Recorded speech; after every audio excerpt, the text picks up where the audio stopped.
திருப்பூர் பனியன் நிறுவன தொழிலாளர்களின் ஊதியம் அடுத்த 4 ஆண்டுகளுக்கு 33% உயர்த்தி வழங்குவதாக முடிவு செய்யப்பட்டுள்ளது. திருப்பூரின் முக்கிய தொழிலான பின்னலாடை மற்றும் அதனை சார்ந்த நிறுவனங்களில் வட மாவட்ட மற்றும் வட மாநிலங்களைச் சேர்ந்த லட்சக்கணக்கான தொழிலாளர்கள் பணியாற்றி வருகின்றனர். அந்த தொழிலாளர்களுக்கு 4 ஆண்டுகளுக்கு ஒருமுறை ஊதிய உயர்வு ஒப்பந்தம் உருவாக்கப்படுகிறது. அதன்படி நேற்று நடைபெற்ற பேச்சுவார்த்தையில் இரு தரப்பிலும் சுமூக முடிவு எட்டப்பட்டு ஒப்பந்தம் கையெழுத்தானது.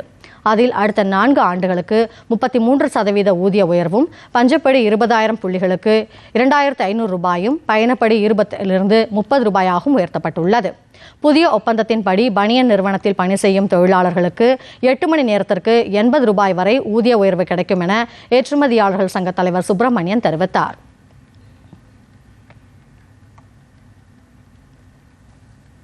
ஒன்பதாவது கட்ட பேச்சுவார்த்தை சுமூகமாக நடைபெற்றது. இந்த பேச்சுவார்த்தையில் ஊதிய உயர்வு அடுத்த 4 ஆண்டுகளுக்கு இன்று முதல் 2030ஆம் ஆண்டு வரை ஒப்பந்தம் ஏற்படுத்தப்பட்டது.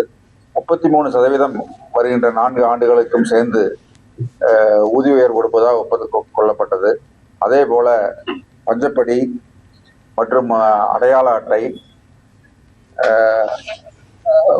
திருமண உதவித்தொகை, குரூப் இன்சூரன்ஸ், பயணப்படி, மருத்துவ பரிசோதனை போன்ற சரத்துகள் பேசப்பட்டு அது தொழில் சங்கங்களின் சார்பில் வைக்கப்பட்ட கோரிக்கைகள் பரிசீலிக்கப்பட்டு தொழில் உற்பத்தியாளர் சார்பாக ஏற்கப்பட்டு இன்று ஒப்பந்தம் கையெழுத்தாகிறது.